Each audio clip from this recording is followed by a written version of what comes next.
Hi, guys. Welcome to another episode of When the Scriptures Become Real. It's kind of podcast where we learn, where we study, where we grow. We try to become the best versions of ourselves as we can as we continue to serve our Lord. Again, you can find the podcast on YouTube. You can watch a video portion there, but then also you can find it anywhere you can get your podcast. Just look up When the Scriptures Become Real, and it should show up on your favorite platform to listen to us. So we're so thankful that you are here and that you found the podcast. All right, so let's get into this one. So today is literally a pop-up podcast. Like, I didn't plan on doing it. I actually have one that we're going to do on Monday. But as I'm sitting here in the office and I'm doing kind of some extra personal study for myself, I'm sitting here and I'm reading this and I'm like, man, somebody else has got to hear this. Like, you know how when you study something or when you learn something, you got to tell somebody real quick. So that's what I felt like. I'm like, man, somebody's got to hear this. So right now I'm sitting here and I looked in my library and I'm reading a book, and I hope you can see it if I put it up on the screen. If you can't see it, I'll just name it off. The book is called The Five Love Languages. And this one specifically the singles edition. So this book is like white and orange, but the original one is like purple. And so this is such a great study, and it's such a great book for your own personal growth. And as I kind of introduce what I was reading, here's kind of an introduction to what the five love languages are. So essentially, it's a language that everybody speaks of how they feel loved, right? And so there's five different types of languages that everybody speaks according to the book. So either you have number one, words of affirmation. Number two, your love language is receiving gifts. Three, it's either someone giving you an active service. Four, it's either spending quality time with a person. Or five, it's physical touch. And so the way that you can find out which love language you are, you can actually take the test online, I think, if you just look up the five love languages test. But then the book actually has the test in the back. And so you take the test, and then as you read the book, it'll describe some things that you specifically need in order to feel respected by somebody else that may not speak the same love language that you do. Okay. So that's just kind of an introduction. But as I'm reading this, and this will kind of serve as our um part of our quote unquote dating series that we did a couple weeks ago. But as I'm studying this, I'm looking at a specific one, and as I took the test, mine personally is words of affirmation. Right, that's my personal one. And so as I'm reading through the book and I'm going through, I stopped on a section, and I think this is such a great section because I think a lot of people can relate to this. And so what I want to do is I want to kind of go through this and through some things that I've underlined here, but then we'll make some quick application and we'll go to the scripture how this kind of matches up as well. Okay. So here's how this introduces it. So the title of this chapter is A Hardworking Man Who Didn't Get It. A hardworking man that didn't get it. So to set the scene for this, there's a woman named Sylvia and there's a man named Mark, and they got married. And while they were dating, they all were, they really enjoyed it, right? Mark made time for Sylvia, Sylvia made time for Mark. Everything was all good. Then they got married. But then problems started happening because then they stopped speaking each other's love language. So as you read through this, if you look at it, so again, I'll just kind of look at or kind of go through a couple things here. So Mark is described this way. Mark was a super active person and there was something always to be done. Sylvia said that Mark was always a hardworking man. And so as I looked at this is actually a chapter that says words of affirmation. And so when I looked at this, I'm like, man, that's me. I really like to work hard. Like I love doing work. Like whether it's school work, whether it's Bible work, whether it's whatever work, I just like doing work. And I like to spend my time doing work because I feel like I'm accomplishing something. So especially like with school, I have goals with getting a certain degree, with with my finances. I have finance goals that I'm trying to hit. My spiritual goals for myself, I have goals, and spiritual goals that for other people that I want to see them get to. I have goals for them. So I'm goal driven. I love to have goals. And in order to accomplish goals, you have to dedicate time and you have to work. So I love to work. So maybe that's you. Maybe that's you as a guy, that you just love just the embodiment of what work is. Maybe that's you as a lady too. Maybe you love the embodiment of work. Maybe you find that joy and that fulfillment in work.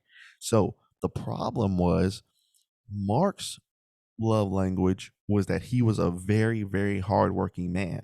So she always praised him because he was a good guy, but he was just very hardworking. But then her love language was quality time. So now they got married and there's a clash, right? So that they didn't talk about how to do this before marriage. So this is the problem. So they came to talk to the author of the book. The author is Gary Chapman, and they came and talked to him in a session. And essentially, Mark was mad at Sylvia because Sylvia was mad at Mark. And so basically, what Gary said is, okay, so explain to me the problem. And so he asked Mark, on a scale from 1 to 10, how much do you think Sylvia cares for you or respects you or loves you right now? And he said, he said straight up, he said 0, none. And so his reasoning for that, as a hardworking man, he said, all she does is criticize me. He said, I never thought it would come to this. Before we got married, again, there's the phrase before we got married, she was always so positive with me.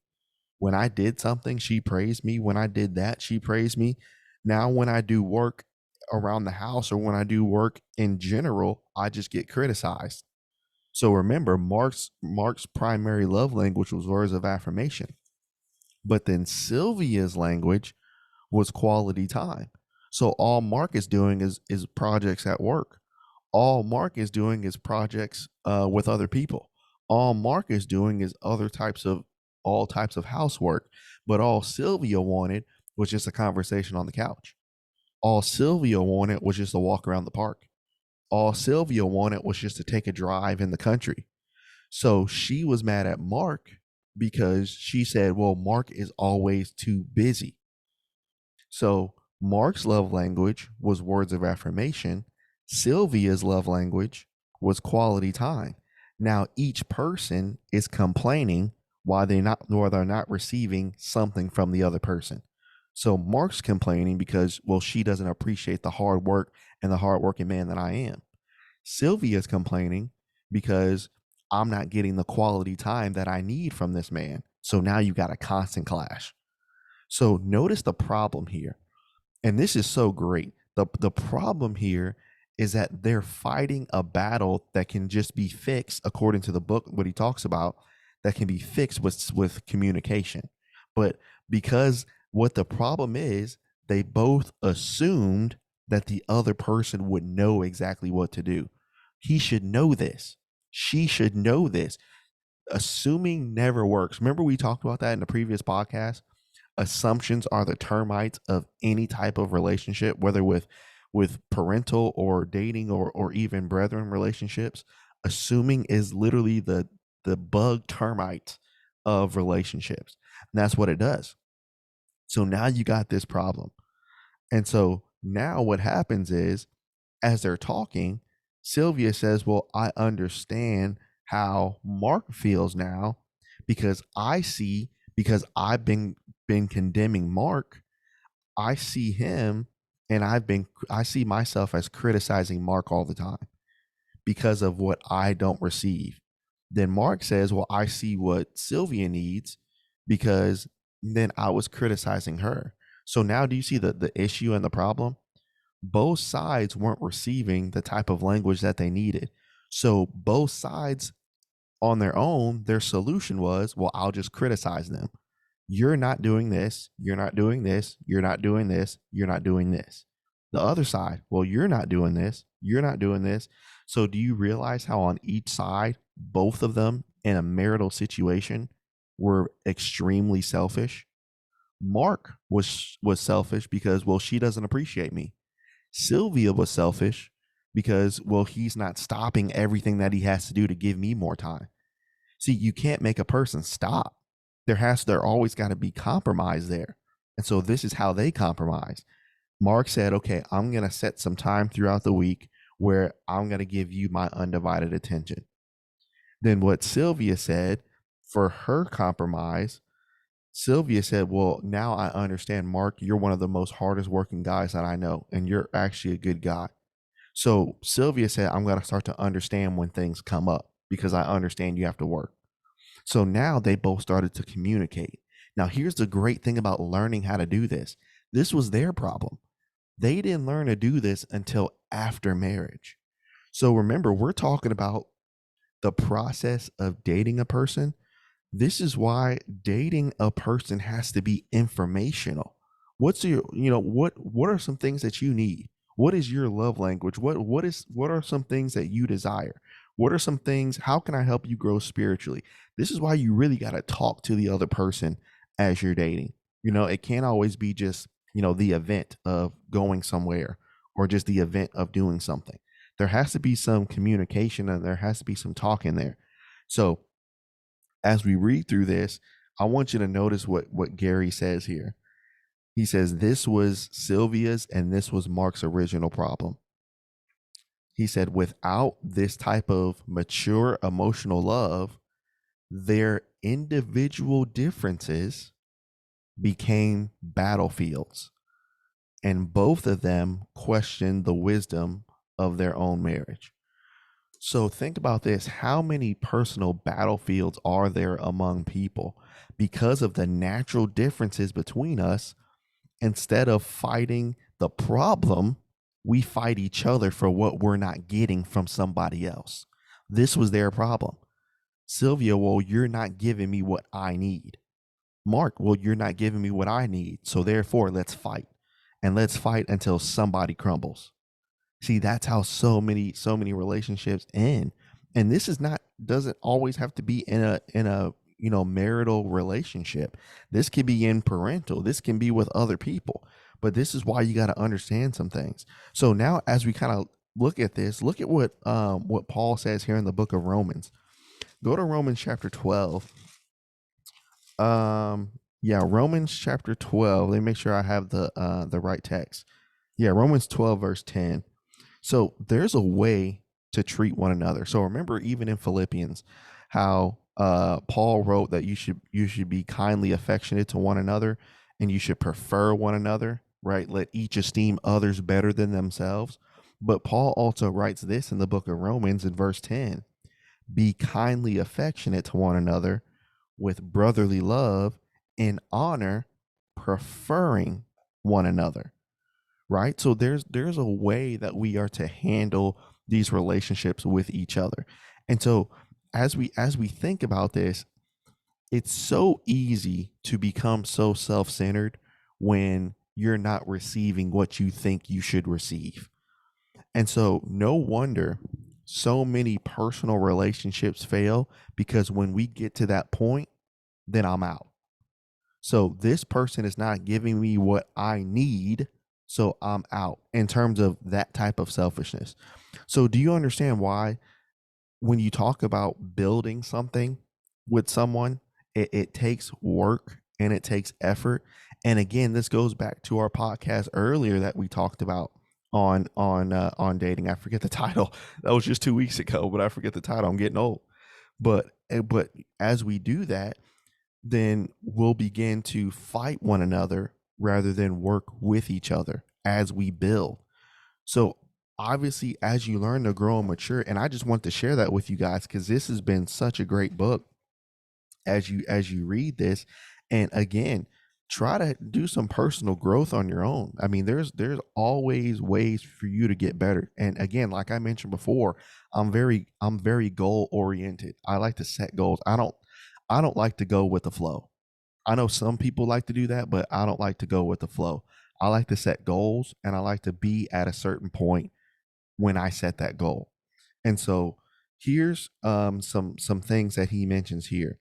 He says, in order for us to get better, He says, number one, what we have to do, he mentions we cannot assume. So that's the number one thing. You cannot assume. So, number two, after we don't assume, then we have to be willing to put in work. He says, so speaking this language to somebody else is literally like speaking another physical language. It takes time and it takes effort and it takes concentration to really see what the other person needs. And so as you learn to do that and as you learn to grow and mature, you'll be able to grow a little bit closer to one another. But then I want you to notice this. This is so good too. He mentions this. He said, in order for us to continue to work together, the one thing that we don't do is we don't appreciate. We assume everything about the other person, but we never appreciate and focus on their abilities. We never focus on what they're good at. We never focus on how we can help them improve. We always make it a battlefield and we focus on what they're not giving to me. See, that's why you can never get things fixed, because you're always focused on what this other person isn't doing for you rather than appreciate what they are and what they can do. So think about, you have two people who appreciate the differences of each other's language and they want to learn it. That's something that you can build upon, and that's something that you can grow with. So again, just going back to even what Paul wrote there in Romans chapter 12, giving us that attitude of brotherly love and preferring one another. And even going back to 1 Corinthians 13, right? Love, believes all things, it bears all things, it hopes all things. Here's the thing, guys, as you learn, and again, let me mention this too. Even if you're single in whatever state, maybe a widow, maybe single with kids, whatever state that you're in, even if you are married, we're not going to exclude married people because this continues after marriage. You need to start to learn how to really love people. And love is not something that is a given. Biblical love, in order to love another person, is a taught thing. You have to learn to love. And that's why in 1 Corinthians 13, Paul said, I can do all these physical actions. I can move mountains. I can have all faith. Paul said I could do all these things in verse 1 and 2 and 3. But he says, if I don't have real love, if I'm not motivated by the right motivation, he says it means nothing.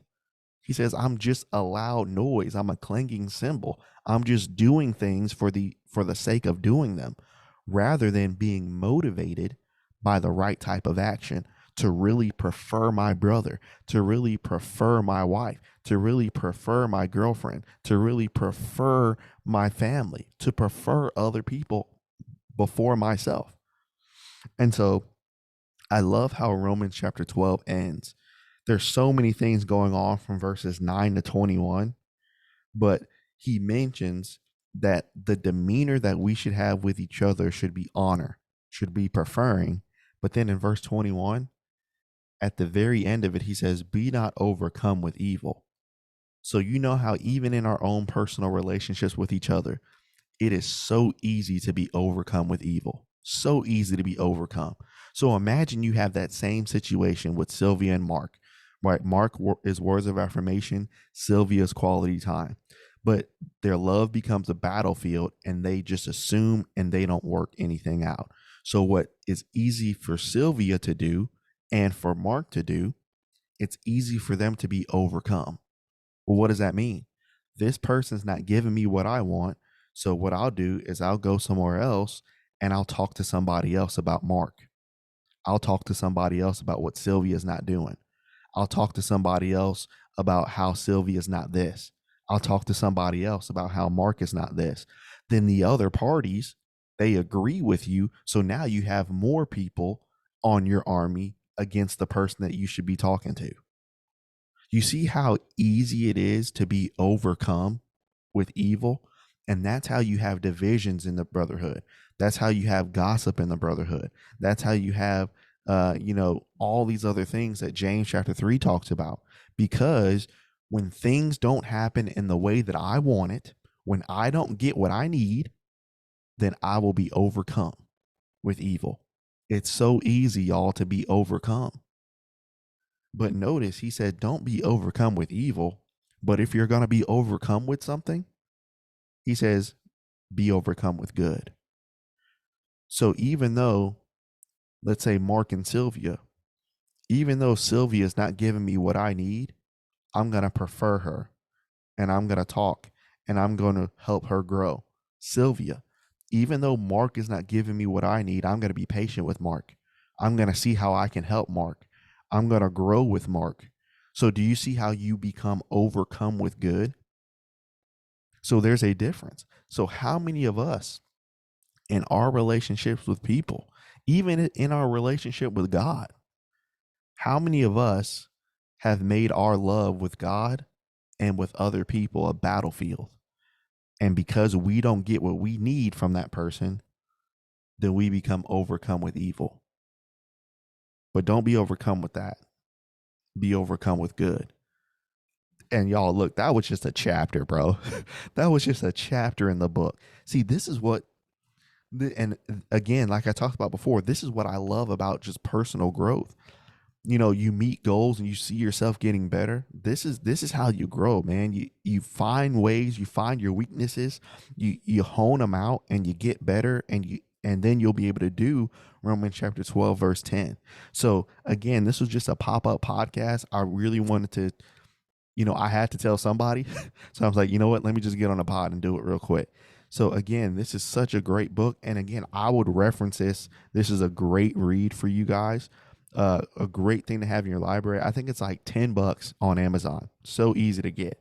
And so, uh, and again, I'm putting my quotations up here. It's based on Christian principles, which is very good. But again, just like with everything, there's things you take that are good, but there are things that you can leave too. Okay. But as you read and as you study, grow to be better, not only for yourself, but find ways how you can be humble in spirit, how you can be selfless, how you can find yourself being a servant to other people. And if you do this, even if other people continue to treat you wrong, you can continue to be overcome with good and not overcome with evil. Man, I really hope that can help you guys. Again, we'll be back on Monday with another podcast, and I can't wait for that. Looking forward to that. I appreciate you guys. Thank you so much for the support. The numbers are just so great right now, and I just appreciate everyone that's listening on every platform. And we're growing, and I hope that we can continue to grow with you guys. Thank you.